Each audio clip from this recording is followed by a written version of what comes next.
Guys, assalamualaikum warahmatullahi wabarakatuh. Balik lagi di channel Ilham Ayu. Hari ini gue ada kedatangan tamu spesial nih. Wah, ini sangat-sangat sedap ini. Wah. Jadi hari ini gue kedatangan salah satu narasumber yang sangat menginspirasi nih banyak orang. Dia adalah bisa dibilang ketua komunitas nggak sih, Pak? Inisiator. Inisiator. Oke, beliau adalah inisiator Forum Startup Lampung. Jadi Forum Startup Lampung ini, biar nanti cuplikannya lebih lengkap, ini gua bridging dikit aja ya. Forum Startup Lampung ini adalah forum komunitasnya para startup yang ada di Lampung. Dia ini digital ya, Pak ya? Ya, lebih ke startup digital kita. Oke, jadi ke startup digital. Nah, untuk lebih kompleksnya lagi kita langsung aja ngajak ngobrol ya. Oke, halo Pak. Video ini dipersembahkan oleh Gops Kopi, kopi nikmat asli Lampung Barat. Halo, Mas Ilham, apa kabar? Alhamdulillah, baik nih. Luar biasa nih, Mas Ilham nih, punya podcast ini. Podcast nih. Gimana Pak kabarnya? Sehat? Alhamdulillah, kabar sehat kan. Yang penting kan sehat dulu kan. Kalau kantong kering urusan belakangan. Udah lama nih nggak ketemu Pak Agung, dan sekarang wow, sekarang dia jadi bos premi. Bener nggak bos premi? Oh ya, itu startup yang lagi saya coba kembangkan di Lampung ya. Jadi tentang asuransi. Oh, bos premi itu asuransi. Asuransi dan lebih spesifik lebih ke asuransi kendaraan. Mobil ya terutama. Oh. Jadi yang kendaraan-kendaraannya belum ada asuransi masuk ke bos premi. Ya. Jadi bos premi ini agregator. Jadi agregator di bidang asuransi. Jadi kita memberikan informasi dan produk berbagai macam perusahaan asuransi ya, produk perusahaan asuransi. Jadi bos premi bukan perusahaan asuransi, tapi agregatornya. Dan kita pun bekerja sama ya, punya mitra startup broker nasional yang alhamdulillah ya, kita sudah MOU gitu kan. Ada 2 yang sudah kita MOU kan gitu kan. Kemudian juga kita sudah kerjasama MOU juga dengan 2 startup fintech nasional. Yang satu nasional, yang satu lokal Lampung. Gitu. Oke. Keuntungannya Pak, keuntungan kita untuk menjadi mitranya bos premi itu apaan sih? Ya, jadi bos premi ini memberikan benefit lebih kepada konsumen. Ya, kita punya satu program dalam campaign kita itu adalah memberikan konsumen itu diskon premi ya 25%. Yeah. Nah, kemudian benefit yang kita kasih yang lebih ke konsumen adalah tapi ini masih lingkupnya di OJK ya, di OJK. Jadi kami mereferensikan dalam program itu. Jadi gini, kita kasih konsumen itu diskon 25%. Yeah. Nah, sisa preminya itu bisa dicicil selama 6 kali gitu. Nah, tapi kita referensi ngasih referral program ini ke co-financing ya bos premi ya, yang rekanan kita tadi itu yang fintech tadi. Nah, kita referensikan nih, ini fintech kami ada konsumen, dia mau bayaran preminya dicicil. Nah, kalau bisa diproses silakan, ini datanya gitu kan. Nah, nanti si fintech itu verifikasi dan validasi data itu. Apabila lulus masuk ya, di ketentuan mereka, itu mereka akan mereka akan ACC lah ya, ACC. Kemudian mereka akan memberikan semacam gua talangin dulu deh sisanya kan. Sisanya ditalangin, kita langsung bayar ke perusahaan asuransinya itu cash full. Nah, jadi si fintech ini memberikan sisa preminya pembayaran sisa preminya itu ke perusahaan asuransi si konsumen. Nah, nanti si konsumen itu bayar cicilannya ke fintech itu. Seperti itu. Jadi perusahaan asuransi itu nggak ada yang cicil. Kita sebagai agregatornya ya, mitra atau partner atau agentnya, itu membayarnya cash gitu ke perusahaan asuransi. Jadi yang berhubungan dengan pembayaran cicilan itu antara konsumen dan fintech. Nah, Bos Premi di sini posisinya di tengah-tengah, gitu kan, memberikan referensi konsumen kepada fintech untuk cicilan, gitu kan, memberikan dana talangan cicilan, kemudian menghubungkan ke perusahaan asuransi ini. Perusahaan asuransi ini saya kasih nasabah, gitu kan. Nah, ini pembayarannya. Nah, jadi perusahaan asuransi itu nggak tahu menahu bahwa ini adalah cicilan, gitu. Yang program cicilan itu yang mengetahui adalah Bos Premi tadi dan konsumen. Jadi si konsumen ini tetap bisa melakukan klaim kalau terjadi accident pada kendaraannya kepada perusahaan asuransi. Jadi lebih menguntungkan si ininya ya, kliennya ya? Iya, karena gini, kenapa saya buat startup Bos Premi? Memang basic saya di perusahaan asuransi, ya. Bekerja 12 tahun di perusahaan asuransi. Nah, selama kurang lebih 12 tahun itu banyak pengalaman kan yang saya dapatkan kan. Karena banyak keluhan juga ya. Dari admin, bagian klaim, marketing sampai bla bla bla blanya lah. Nah, dalam perjalanan karir di perusahaan asuransi, itu banyak orang itu punya kendaraan, tapi nggak mau atau belum mau mengasuransikan kendaraannya. Bukan karena mereka nggak tahu pentingnya asuransi ya, tapi ada alasan yang sangat klasik ya, klasik. Kenapa nggak mau asuransi? Yang pertama, itu riba pasti, apa gimana? Itu beda lagi, beda pembahasan. Yang pertama itu takut rugi. Iya, karena gini, kalau nggak klaim rugi gua. Kan? Gua udah bayar.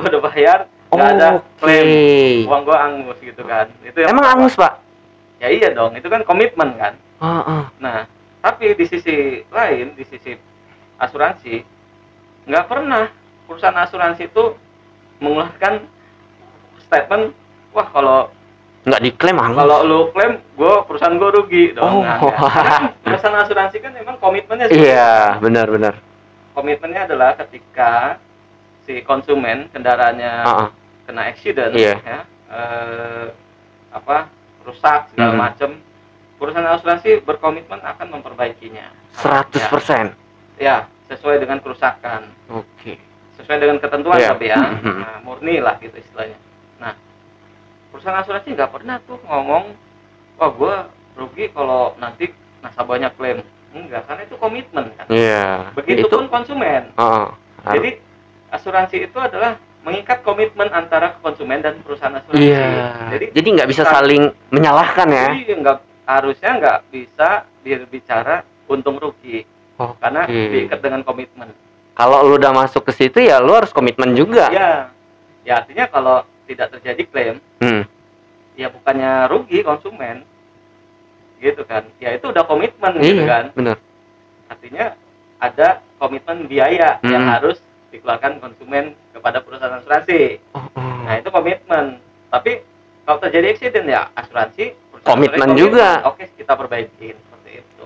Nah sejauh ini Pak, asuransi ini itu mahal nggak sih Pak? Kayak bayarnya per bulan? Relatif. Kalau nah terus di Bos Premi gimana? Ya, jadi di asuransi kita lebih spesifik ya, ke asuransi kendaraan nih kalau Bos Premi.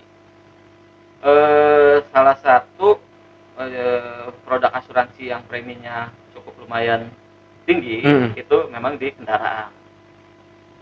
Nah, selebihnya yang lebih di atas premi kendaraan itu biasanya asuransi yang industrial or risk ya, industri ya. Industri udah puluhan bisa ratusan juta preminya kan, karena memang yang di cover juga puluhan banyak ya, ratusan miliar gitu. Nah untuk mobil ini yang paling banyak kan ininya kan objeknya. Kemudian preminya juga udah jutaan gitu kan. Kalau di rata-rata sih kalau kita ngambil segmen mobil yang low MPV itu 4,5 juta sampai 5 juta preminya. Oh. Nah, kalau di asuransi kendaraan itu nggak ada cicilan per bulan. Jadi beda kayak asuransi jiwa. Iya. Nah, kalau asuransi jiwa itu memang ada premi bayarnya bulanan kan. Ada bulanan. Nah, di asuransi kendaraan nggak ada. Nah, Nggak itulah ada. yang saya berdasarkan case tadi akhirnya membuat satu inovasi gitu kan. Yang bisa dicicil. Iya, karena konsumen itu semua berpikirnya mahal gitu kan. Benar.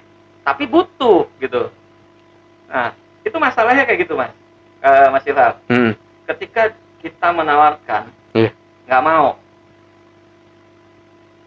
2-3 minggu, sebulan atau 2 bulan kemudian accident. Bingung dia. Wah, kita yang dicari-cari. Kita kayak superstar lah pokoknya. Oke. Wah, Tapi kayak kalau ketemu kasus kayak gitu kayak mana, Pak? ya kita tolak. Oh iya. Nggak bisa. Karena komitmennya adalah pada saat sebelum accident. Pada saat kendaraannya masih bagus, mulus.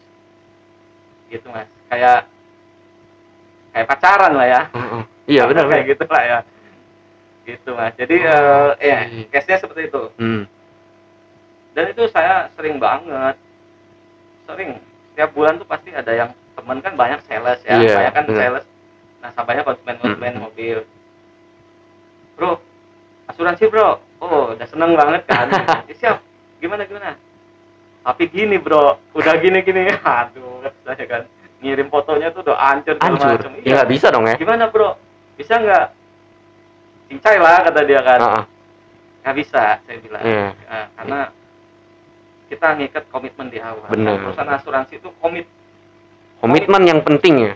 Kalau sesuai prosedur, sesuai ketentuan, berapapun kerusakannya itu diganti. Bakal di backup. Tapi dia harus dari awal. Kalau tidak sesuai ketentuan, 1 perak pun enggak akan. Oke. Itu perusahaan asuransi.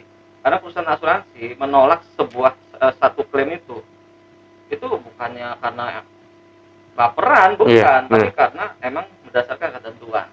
Karena asuransi itu ada produk hukum kan. Polis asuransi itu produk hukum. Ini Bos Premi ini adalah PT ya Pak? Apa gimana? Ya, kita PT. Badan hukumnya PT Legalitasnya. Oke. Berarti dia udah OJK dong? Jadi gini, kategori si Bos Premi adalah agregator. Gitu, kan? Memang kedepannya akan meningkat levelnya kan menjadi insurtech atau fintech gitu kan. Tapi di awal ini kami tim sudah menyatakan komitmen kita mulai dari agregator dulu. Jadi step by step gitu, menyesuaikan lah sikonnya gitu. Tapi walaupun kami agregator, kami tetap berkomunikasi ya sama OJK. Kita udah asistensi ke OJK Lampung. Karena kita mau taat hukum kan, hukum lah gitu kan. Kita nggak mau udah jalan nanti disuspend gitu kan, karena ini berkaitan dengan lembaga keuangan kan, asuransi masuk lembaga keuangan yang dimana ada di bawah pengawasan OJK kan. Orang lebih percaya kalau udah OJK kan. Jadi saat ini kami sedang mendaftar di OJK untuk tercatat sebagai startup IKD, inovasi keuangan digital. Gitu. Masuknya situ, segmennya kita arahkan untuk ke agregator dulu. Pak, sejauh ini ya, kalau ngomongin asuransi nih, seberapa payah sih mengedukasi masyarakat yang awam gitu? Ya dari dulu ya. Indonesia ini tingkat tingkat partisipasi masyarakat terhadap asuransi itu masih sangat rendah. Artinya di situ ada peluang juga kan di bisnisnya kan. Peluang bisnisnya sangat besar. Kenapa sangat besar? Hampir setiap tahun tuh pasti ada aja muncul asuransi baru. Ada, pasti itu ya. Yang saya tahu ya. Muncul lagi segala macam. Bahkan yang dari luar masuk ke Indonesia. Artinya secara bisnis marketnya gede banget di Indonesia ini gitu. di situ aja ngelihatnya sebenarnya gitu kan. Nah, literasi asuransi juga di keuangannya juga, literasi keuangan di bidang asuransi juga masih terus digenjot sama OJK gitu. Artinya masih banyak masyarakat yang belum teredukasi secara penuh atau komprehensif lah tentang pentingnya asuransi. Makanya kalau orang-orang awam kayak gua nih ya Pak ya, gua nih ketika ngomongin asuransi kayak di kuping itu apa sih? Yang gue tahu cuma BPJS. Nah, kan ini adalah satu PR yang lumayan lumayan berat nggak sih gitu untuk mengedukasi banyak orang biar melek akan asuransi gitu kan. Oke. Ya masih berat, tapi di zaman teknologi saat ini ya agak kebantu ya. Cukup kebantu. Dan banyak banget bermunculan sekarang itu kayak agregator asuransi, insurtech, kemudian ada agen asuransi yang digital juga ada gitu. Itu banyak banget. Ini Bos Premi ini udah berapa tahun? Kalau kita berdirinya itu pas waktu pandemi. Oh, pas waktu pandemi. Januari, Februari, Maret, April ya. April.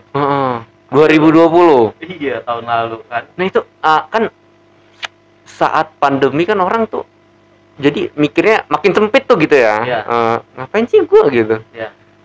Itu ada kesusahan nggak sih Pak? Tentunya tantangan tersendiri. Kan? Pada saat kita kan merencanakannya sebelum pandemi itu 2019 itu. Wah, udah on fire segala macam. Udah semangat gitu ya. Wah, pandemi gimana nih kan? Tapi kalau waktu itu halt gitu kan, pending, masih nggak jadi nih kan? Iya, benar. Jadi ya kita jadiin dulu aja gitu kan. Kalau kata siapa? Tokopedia. Nadiem Makarim. Tokopedia ya. Tokopedia itu si Tanu.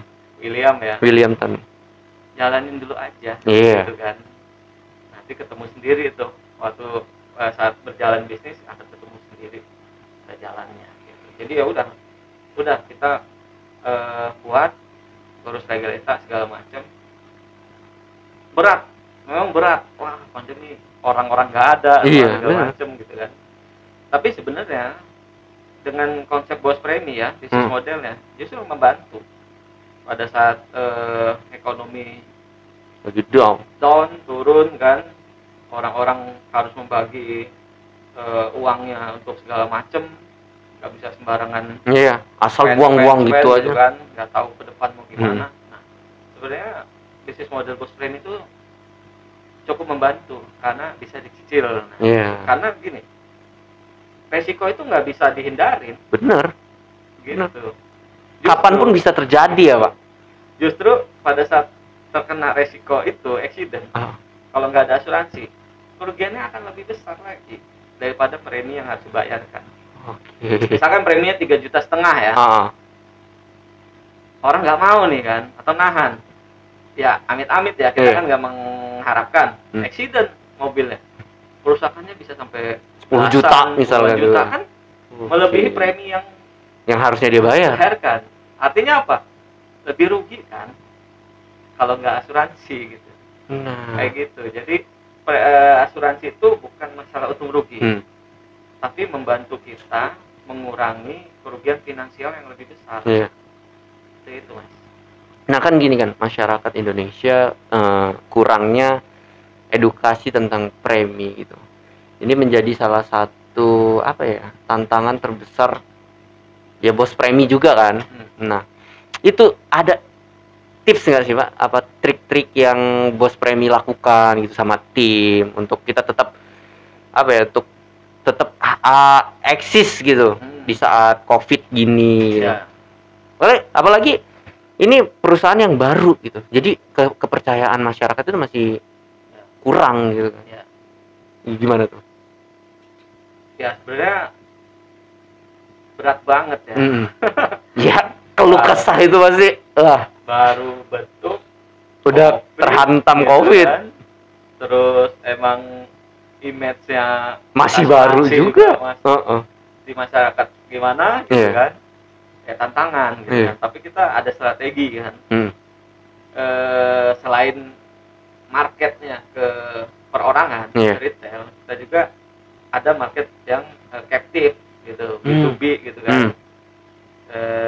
Seperti kemarin ada satu perusahaan ya, Hmm. perusahaan rental kendaraan gitu kan, baru lebih ke kendaraan niaga. Nah, kita masuk di situ. Oh. Kita masuk Yes. B2B-nya. Kita cover tuh berapa kemarin tuh 170-an ya, 170-an unit di situ. Kita dapat Tender di situ. apa namanya, captive marketnya di situ. Terus kita juga ada strategi untuk captive market yang ke segmennya government, pemerintahan. Nah, seperti apa? Saya nggak bisa. Yes. Oke. Strategi itu. rahasia perusahaan. Nah, itu strateginya. Jadi ada dua divisi nanti yang menangani retail perorangan sama B2B government dan private company. Jadi menjadi seorang pengusaha itu memang harus banyak inovasi ya, Pak ya? Iya. Gitu. Nah bingungnya kayak gini, Pak. Kalau kita nih yang baru-baru mau bikin usaha gitu, melihat keseriusan dia untuk menjadi seorang pengusaha itu dari mana sih, Pak? Ya, jadi gini, kalau saya ya, saya nih, misalkan ada sama 2-3 sama teman gitu kan, 2-3 teman, yuk kita buat ini yuk, kan usaha ini, bla bla bla segala macam. Oke. Nah, kalau saya melihat keseriusannya adalah yang pertama, kita ayo bentuk badan usaha atau badan hukumnya dulu. Biar lebih aman lagi. Biar lebih, karena itu mengikat komitmen founder kan. Dan nggak mudah langsung tutup ya. Tanggung jawab. Ayo kita udah buat PT nih, mau diapain, nggak bisa mundur lagi gitu. Iya, benar. Nah, pertama ngelihat keseriusan itu di situ. Ketika oke, kita serius bla bla bla segala macam, bagi tugas segala macam gitu kan. Tapi kadang pun sudah buat seperti itu masih ada juga. Masih ada aja yang nyerah, mundur gitu kan segala macam.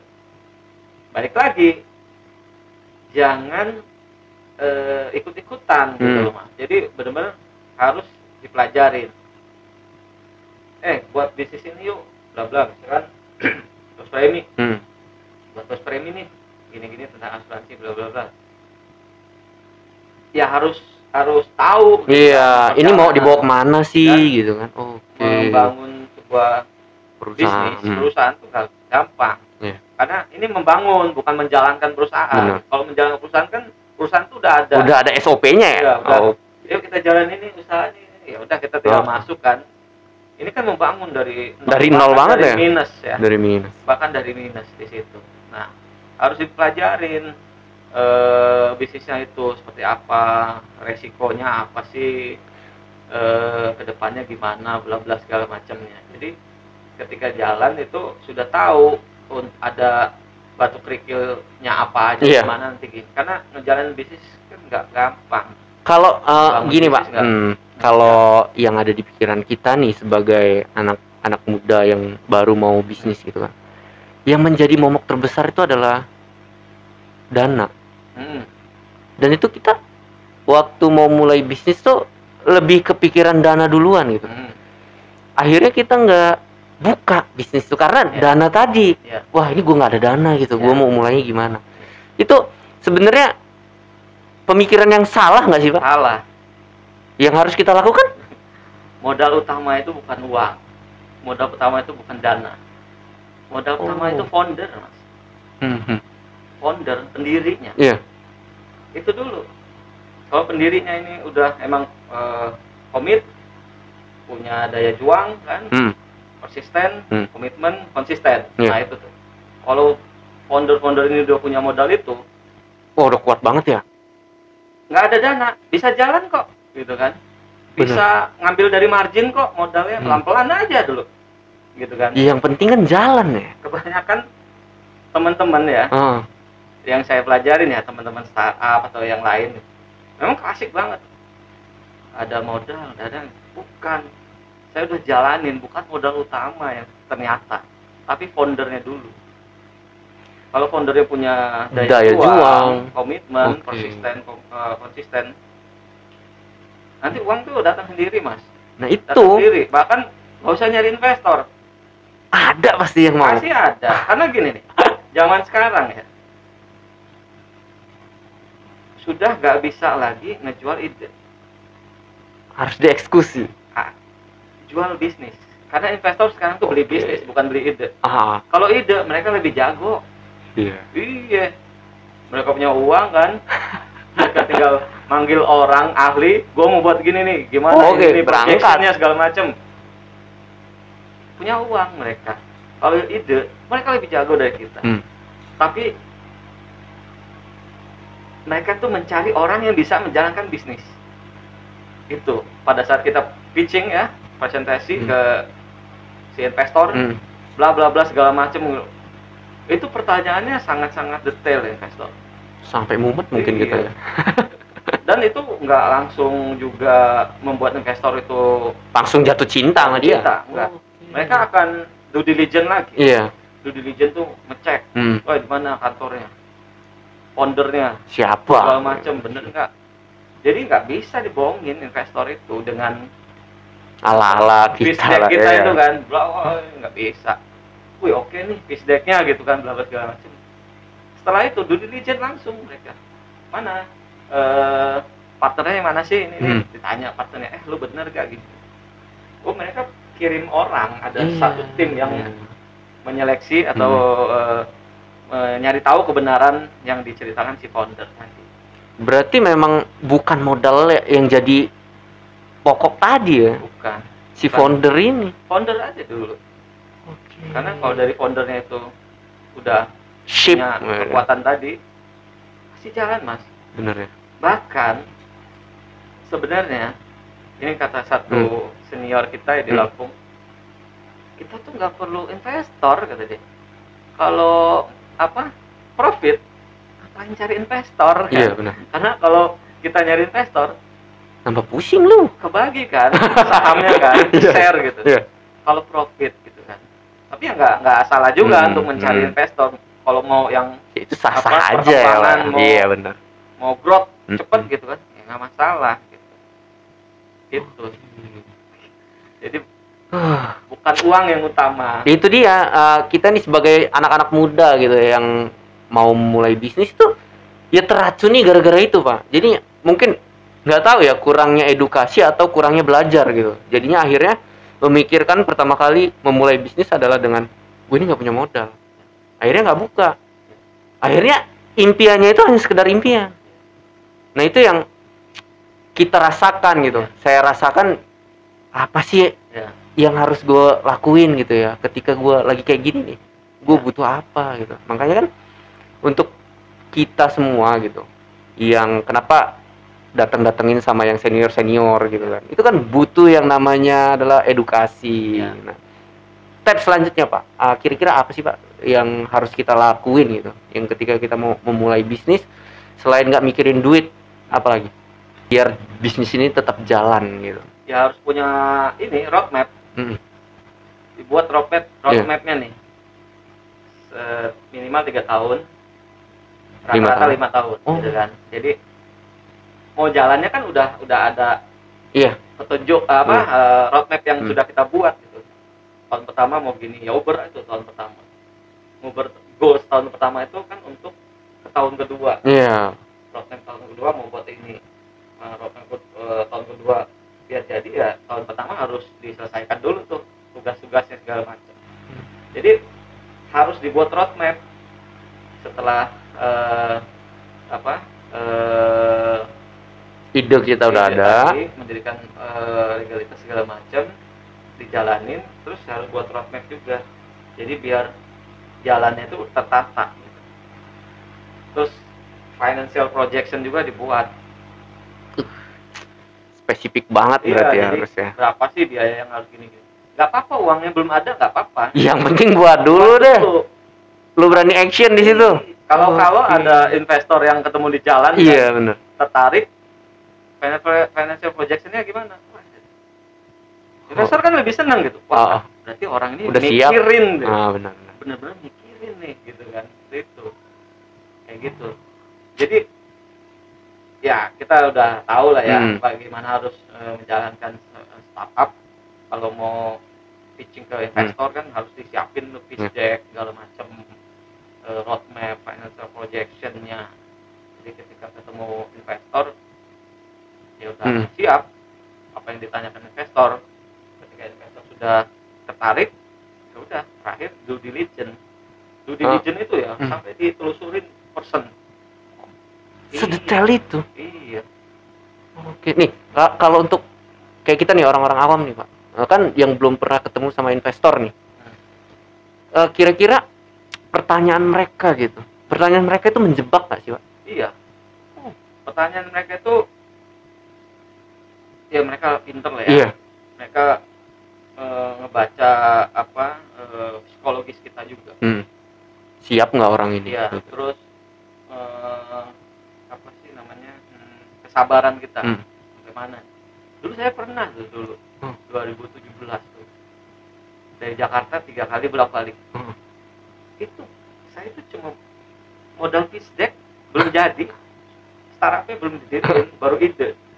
Tapi sampai bisa mereka tuh penasaran dan 3 kali bolak-balik ke Jakarta Lampung situ. Nah, buat grup WA itu untuk progres segala macam, bla bla bla. Itu sampai 3 bulan belum ada kejelasan jawaban. Sampai akhirnya gue nanyain tuh, gimana kalau saya juga komunikasi dengan investor lain, gitu kan. Ternyata pertanyaan itu sebenarnya itu buat, kalau bahasa Lampung, ngetai aja gitu. Iya, ngetai aja. Nah, buat tai nih gitu kan. Dia kalau soalnya pancel lu. Iya. Ternyata pertanyaan itu menjebak, menyinggung. Menyinggung mereka gitu. Akhirnya dijawab oleh salah satu investor, ada 3 gitu. Ya, jawabnya diplomatis ya. Silakan Pak Agung, gitu kan. Kami tidak membatasi Pak Agung untuk maju bersama yang lain. Tapi terus terang kami memang masih menganalisa.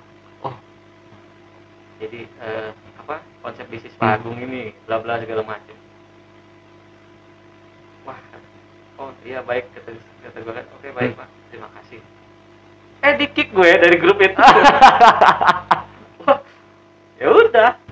Ternyata halus banget ya bahasa mereka ya. Ternyata di-kick gitu. Akhirnya salah satu investor japri. Pak Agung, pola pikir investor seperti ini Pak. Pak Agung harus lebih sabar lagi. Karena kita tuh mau ngasih Pak Agung itu uang, nggak main-main banyak, gitu kan. Kami nggak tahu Pak Agung itu siapa, gitu. Paham nggak Mas? Iya, benar-benar. Nah, itu salah satu due diligence-nya si investor. Jadi dari situ lah ya belajar terus ya Pak ya? Iya. Artinya ya gue harus sabar. Padahal udah 3 bulan itu. Iya. Menunggunya. Iya. Kita harus sabar yang pertama. Terus nggak usah diomongin gitu. Udah biarin aja deh lu. Itu lu. kesalahan gue sebenarnya. Ngapain gue ngomongin ya? Ya gue kalau mau cari investor gak usah ngomong ke dia aja gitu kan. Paham nggak? Gue mau nyari investor lain nih, cepet gitu jawabannya. Iya, nggak usah ngomong aja ke dia orang, langsung aja gitu. Bego juga gue dulu. Tapi hikmah lah ya Pak ya, hikmah. Belajar ya. Dari kesalahan tuh. Ternyata pola investor nggak bisa asal-asal gitu. Jangan terlalu berharap sama satu investor. Iya. Walaupun kita lagi komunikasi, biar aja. Lu boleh nyari investor lain deh. Ya ngapain buat ngomong-ngomong juga ya? Cepetan aja gitu. Iya, benar-benar. Gitu. Oke. Gokil juga nih. Akhirnya kebuka juga nih tentang investor nih ya. Oke, Pak Agung ini adalah tadi pencetus ya tentang Forum Startup Lampung. Ya, Inisiatornya ya. Nah, bisa dijelasin nggak sih Pak? Itu tuh apaan? Ya, Forum Startup Lampung, FSL. Ya, itu wadah tempat kita startup lokal Lampung itu sharing di situ. Tapi khusus untuk startup yang digital aja atau? Ya. Non. Khusus untuk Forum Startup Lampung itu memang dikhususkan untuk yang digital. Jadi tapi yang non digital boleh masuk? Bisa, untuk sharing bisa. Tapi lebih ke yang digital gitu kan. Karena terus terang gue bukan expertnya untuk yang di non digital gitu, yang di UMKM enggak gitu. Dan yang di digital gue bukan expert, tapi antusiasnya di tapi digital, ada kemauan ya. Oke, lanjut. Jadi, kenapa itu dibentuk? Itu dari kebingungan gue juga, Mas. Oh, pasti dari masalah lah ya, dari keresahan kita Gue gitu. punya ketertarikan sama dunia digital. startup ya. Startup digital tahun 2015 tuh kan. Waktu Gojek lagi ribut-ributnya tuh. Iya, Ya, sih kok ribut tuh di berita tuh tiap hari. Ada yang dibacok gitu kan. Bacalah, browsing apa sih startup itu bla bla bla bla.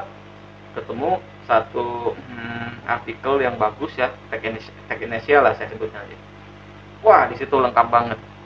Dulu masih free baca Tech Indonesia, sekarang subscribe bayar. Wah, di situ kecuci otak ya sama Tech Indonesia itu. Wah, gini. Berarti sebelum ngebaca itu Pak Agung memang nggak ada basic ke situ? Ada. Cuma apa sih Gojek ini gitu kan? Startup apa sih startup itu? Startup digital baca. Wah, gokil nih isi startup ini gitu kan. Berarti langsung kepikiran. Iya, langsung cari bacaan artikel, wah ketemu Indonesia itu kan. Jadi langsung paham gitu kan. Situ paham. Ya ngebuat konsep bisnis startup itu kan waktu itu di bidang otomotif, karena gue dulu waktu booming itu gue lagi jadi salesnya Toyota. Iya, jadi kan inovasi kan, startup itu kan. Wah, ini kalau gini, wah udah kebayang tuh ya kemana-mana. Wah, jualan gue gede nih. Nyari tahu dong kan, gue harus nanya nih ke yang siapa sih di Lampung gitu kan, yang ngerti gitu kan, karena baca artikel aja kan nggak cukup. Harus ke nyari soam dulu kita ke masternya nih. Siapa? Nggak ada, waktu itu nggak ketemu gitu kan. Akhirnya waktu berjalan gitu aja habis, tapi gue tetap nyusun itu konsep bisnis itu kan. Konsep bisnis itu gue susun sampai 2016 2017. Siapa? Itu sudah gue coba riset. Itu langsung turun ke lapangan kan, ke konsumen tuh. Cetak, print, selebaran itu kan, poster, flyer, dengan konsep yang gue buat. Dari situ tujuannya bukan untuk jualan, tapi menggandeng mereka masuk. Gue mau tahu nih konsep yang gue buat ini disetujui nggak ya? Apa sih ininya, protesnya, masukan dari konsumen, masukan aja gua ini. Wah, banyak banget. Makanya prosesnya itu dari 2015 sampai 2017 pertengahan. 2 tahun. Iya, dari namanya berubah-ubah, dari startup A, B, C, D, E gitu kan. Menyesuaikan. Menyesuaikan. Nah, tapi dari beberapa pertanyaan konsumen itu akhirnya menyempurnakan si startup ini, konsep startup ini. Benar. Jadi pada saat kita lempar, konsumen itu nanya, jawabannya kita udah ada. Dari sebelum-sebelumnya kita riset langsung. Nah, itu yang benar seperti itu. Jadi memang kita ya kayak UKM nih, UKM wajib lah ya kalau mau buat produk itu adalah namanya riset market kan ya. Nah, itu wajib juga, berarti ya sama-sama lah ya Pak ya. Cuman bedanya ini adalah digital dan yang satunya adalah non digital. Oke. Lanjut ya. Lanjut dong. Seru ini. Jadi sekarang membahas forum startup Lampung. Tapi gue waktu itu masih belum dapet siapa nih yang harus gue temuin di Lampung kan. Akhirnya ada event apa nih Pak? Dharmajaya. Oh ya. Disco itu lupa, Dharmajaya Startup Competition kalau gue daftar di situ kan. Alhamdulillah, yang lain mahasiswa, gue sendiri yang senior. Gue tahu di kampus tuh ada komunitas startup, tapi masuk ke situ susah ya. Mereka melihatnya gue orang asing gitu. Orang asing, sementara gue butuh tim. Mereka mungkin kalau lu ngasih modal oke gitu kan, gue terima. Tapi kalau butuh tim nanti dulu. Nah, itu kendalanya. Sayang gitu ya, kalau teman-teman mahasiswa itu punya keahlian di teknik, tapi cuman belum bisa nerima orang luar ya gitu. Dan mereka juga kan belum punya pengalaman bisnis. Iya, benar. Nah, kita ngebawa pengalaman bisnis, tapi belum kena waktu itu. Nggak tahu ya. Akhirnya lanjut cerita? Ya lanjut, gua ikut tuh Heeh. Acara startup Disco tadi. dalam aja startup competition. Ikut mahasiswa semua. Salah satunya ada expert di situ kan. Si kalau nggak salah siapa? Bukan Lucky ya? Bacan. Nah, di situ kan gue belajar nyari tahu aja gitu kan.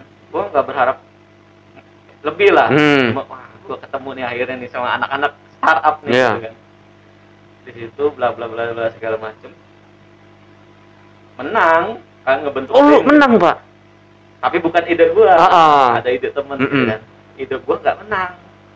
Tapi salah satu juri, ini kenapa nggak menang ide ini? Padahal gue tertarik. Yang menang itu high tech ininya, idenya, augmented reality gitu kan. Secara teknologi oke. Tapi gue kan orang bisnis nih. Secara bisnis sih kecil banget marketnya gitu. Siapa yang mau pakai gitu kan? Kecil banget gitu. Terus memerlukan apa, gadget gitu kan. Lebih arahnya ke anak yang TK PAUD. Nah kan lebih nyempit lagi tuh. TK PAUD memerlukan gadget yang idenya augmented reality kan. Ya ini mah kalangan atas gitu kan. Tapi dia bisa menang ya?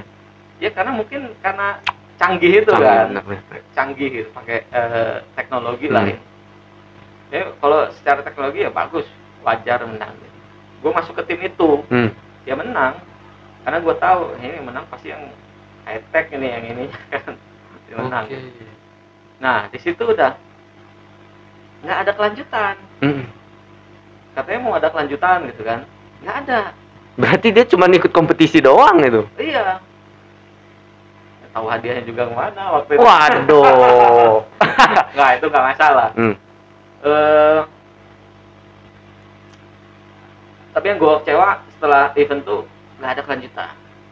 Padahal gue mau lanjut kan, mau berkumpul lah sama teman-teman komunitas startup. Nggak ada kelanjutan. 6 bulan tuh gue tungguin. 4 bulan apa 6 bulan lupa. Pokoknya sekitar gitu. Gue inisiatif, udah gue aja lah yang buat ini kan, komunitas atau forum. Gue mulai buat IG. Di IG dulu gue mulai berada. Itu gue tag-tagin satu-satu. Gue cari siapa nih orang-orang apa, pemain-pemain startup Lampung. Gue samperin satu-satu, Mas. Buat soam ya, seenggaknya kita menunjukkan lah. Saya lagi ngebentuk forum startup Lampung, boleh nggak saya mengajak diskusi, ngobrol tentang startupnya gitu kan? Boleh nggak saya posting di IG saya, di IG forum? Tapi dulu sekarang followersnya udah berapa, Pak? Ya masih, kalau followers nggak fokus ke followers ya. Tapi kan yang menunjukkan bahwa mereka itu kalau follow kita gitu, berarti ada apa-apa dong. Berarti ada apa-apa dengan si startup ini. Makanya mereka mau follow. Nah sekarang udah berapa, Pak? Udah 2.000-an. Nah itu udah lumayan bagus lah. Ya tapi ya nggak fokusnya di followers kan, kita fokusnya di forumnya. Forumnya itu kita alhamdulillah nggak lama setelah mendirikan forum, ya walaupun kita tuh belum buat apanya, legalitasnya, badan hukumnya ya, baru di IG aja, gua ramein di IG, terus dikontak sama protokol kan. Ya, kita sekarang ada cara nggak langsung, ada afiliasi atau ada bermitra sama pemerintah Provinsi Lampung, bermitra lah, karena kan salah satu program pemerintah Provinsi Lampung itu kan adalah di ekonomi kreatif. Lupa poin berapa, pokoknya ada ekonomi kreatif. Nah, startup itu kan masuk dalam bisnis inovasi. Inovasi itu kan inovasi kreatif ya, masuk ekonomi kreatif. Akhirnya kita audiensi, kita alhamdulillah difasilitasin tempat itu di gedung Flut ya, PKOR lantai 2, kita dikasih 2 ruangan di situ, tapi cuma ruangan doang. Oh, dalam-dalamnya ngisi sendiri dulu. Muter otak lagi gue. Tapi nggak masalah Nggak kan, masalah karena dong. udah dikasih fasilitas ruang Itu udah berkarya, bersyukur kan. tuh. Wah, dia udah luar biasa banget support dari Pemprov gitu kan. Jadi kita buktikan dengan apa, kreativitas kita kan. Alhamdulillah waktu itu ketemu sama PGN.com. Oh ya, PGN. Ya, PGN.com waktu itu ada program apa ya, kayak mau membuat satu apa, working space khusus untuk startup digital dan ekonomi kreatif. Nah, mereka waktu itu rencana mau buat itu. Terus kita ketemu, minta kumpulin nih teman-teman startup. Dan kita mau silaturahmi dengan apa, orang-orang PGN-nya juga gitu kan, yang area sama PGN.com ya. Ya udah, kontakin satu-satu kan. Ada dari PGN mau gini nih, mungkin mau apa, support startup lokal gitu kan. Udah. Yang datang sekitar 40-an deh ya. 40-an, ada Pak Meisano juga, ada Pak Hafiz dan lain-lain teman startup. Ketemu di salah satu tempat rumah makan, ya kita ngobrol. Terus PGN.com mengutarakan niat dan tujuannya ya sangat bagus. Mereka mau support startup lokal ya. kan? Dan yang menjadi pilot project-nya itu Lampung dan Jogja. Yang pertama yang dibangun itu Jogja dulu. Kan? Kemudian Next, Lampung. baru mungkin Lampung, gitu kan? COVID. Nah, gue yang penasaran tuh gini, Pak. Lu ini orang pemerintahan bukan sih?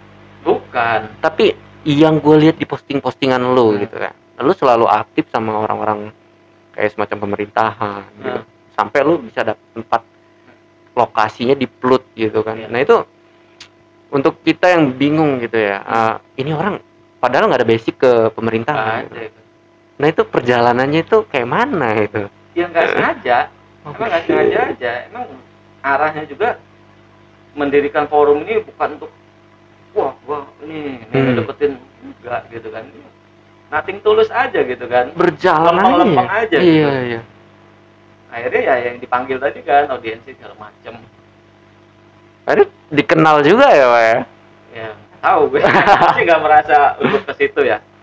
Tapi lambat laun berjalan waktu ya sering apa, komunikasi ya dengan pemerintah provinsi gitu kan. Ya kita itu harus bersinergi sama program pemerintah gitu. Kita harus bersinergi, kita harus bantu program pemerintah gitu. Dan di situ ya harusnya sih sama-sama saling bermanfaat. Gitu. Pemerintah ada program ini, ada yang matching dengan startup kan. Oke, startup bantunya di mana gitu kan. Di situ juga sebenarnya keuntungan buat si startup. Dapat akses market. Iya benar.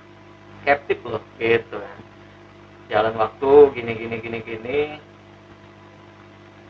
Sampai akhirnya kan ada program Pasar Berjaya tuh ya, buat aplikasi Pasar Berjaya. Itu kan kita mendorongnya ke situ kan. Ada lahan sigam. Pas waktu itu kan karena Covid lagi tinggi-tingginya kan. Tinggi-tingginya. Pemerintah ini kan tidak cukup menghimbau. Iya, benar. Kan? Tapi ya ngasih solusi juga. Kalau himbauan kan di masa Covid ini jangan keluar rumah dulu, jangan ke pasar dulu, bla bla segala macam. Itu kan himbauan ya. Iya. Masyarakat kan maunya yang lebih kan. Ada solusi. Apa solusinya gitu kan dari pemerintah. Gitu. Iya. Yang ngasih taunya belanja secara daring gitu ya. Bla bla segala macam. Nah, ya aplikasi belanja online kan ada ya kan. Ada banyak gitu ya. Di sini pemerintah kan mau hadir yang lebih real lagi kan, agar bisa ngasih manfaat ke masyarakat selain himbauan. Nah, akhirnya tercetuslah program aplikasi Pasar Berjaya. Dan itu memang salah satu mungkin ya janji barometer program gitu pemerintah. Itu dan program itu kan mengkolaborasikan banyak orang pihak loh. Iya. Pemerintah menghimbau dan memfasilitasi lewat aplikasi. Nah, jadi pemerintah provinsi itu memfasilitasi membuat aplikasi. Hmm. Siapa yang menjalankan bisnisnya? Hmm. Dirangkul teman-teman startup Iya, masuk. Karena pemerintah kan tidak boleh berbisnis, Iya. gitu kan. Nah, tapi ini kan ada prosesnya kan, proses transaksi pemesanan. Dirangkul. Nah, itu kan salah satu apa namanya? Apa sih namanya? Cara mereka timbal balik. Ya, perhatian mereka ke pelaku usaha startup, ya kan? Biar bisa jalan Yaudah juga. Nih, gitu. Ini aplikasi perlu mitra untuk menghandle masing-masing pasar. Oke, kalian lah yang isi gitu ya. Ketika konsumen memesan lewat aplikasi itu, misalkan ke pasar Tugu. Nah, pasar Tugu ini sudah ada mitranya tersendiri. Oh. Gitu, si salah satu startup gitu kan. Nah, nanti startup itu yang akan mengeksekusi belanjaan si konsumen. Nah, setelah startup ini mengeksekusi belanjaan konsumen, kan perlu dikirim. Nah, dikolaborasikan lagi lah sama startup transportasi lokal untuk ngirim barang belanjaan ini. Jadi, banyak ya. Sebenarnya saling menguntungkan, yang saling bagus itu. Iya. Mengkolaborasikan teman-teman startup juga. Benar. Seperti itu. Jadi kalau ini kalau ngomongin bisnisnya ini sangat-sangat menjanjikan lah ya gitu ya. Dan sangat-sangat saling sama-sama untung. Tapi kalau untuk sendiri nih Pak, kalau untuk di Lampung gitu, masih kalau ngomongin di Jakarta kan mereka udah bertumbuh nih. Nah kalau di Lampung kan belum seberapa gitu, belum melek banget lah sama startup digital. Nah itu kayak mana Pak? Cara untuk Bapak untuk mengumpulkan sebanyak orang yang sekarang itu susah pasti kan ya? Susah banget karena mereka kan masih independen mungkin ya. Startup masing-masing. Iya. Artinya mereka punya kemampuan masing-masing. Punya egonya masing-masing. Gitu. Benar. Ketika kita memberikan arahan ya, memberikan apa sih saran gini, ya egonya mulai muncul kan. Seperti itu. Maksudnya ya susah gitu karena mereka pun punya kemampuan masing-masing. Nah, tapi tujuannya adalah untuk ngumpulin teman-teman ini biar masalah yang mereka hadapin itu terselesaikan. Iya benar. Ya masalahnya klasik tadi itu dana, modal, investor. Itu. Nah, investor itu saya jelaskan tadi, mereka sekarang tidak membeli ide, tapi membeli bisnis. Iya. Nah, gimana caranya biar bisnisnya teman-teman startup ini bagus gitu ya, walaupun belum terlalu hype, tapi sudah ada traction yang stabil. Gitu. Iya. Nah, salah satunya kan bermitra dengan program pemerintah. Benar. Biar mendapatkan market di situ kan. Jangankan yang lokal loh, startup nasional aja ya. Gojek nih, kita bilang aja. Mereka bermitra tuh dengan, yang saya tahu ya, kayak bermitra dengan Samsat, terus dinas perizinan satu atap gitu ya. Pokoknya mereka ada deh bermitra ke situ. Iya. Kan perlu pengiriman itu. Benar. Dokumen itu kan perlu dikirim gitu kan. Nah Gojek itu harusnya teman-teman membuka diri gitu kan untuk tidak angkuh lah ya. Tidak memblok lah gitu ya. Untuk kerjasama dengan pemerintah, program pemerintah. Karena startup nasional aja ngedeketin pemerintah kok gitu. Masa kan? Kita yang iya. yang masih mainan lokal agak anti gitu. Iya. Maksudnya ya kalau itu bagus ya harusnya didekati gitu kan, dibicarakan. Kita dari startup lokal kita support gitu kan. Apa yang kita bisa support nih gitu.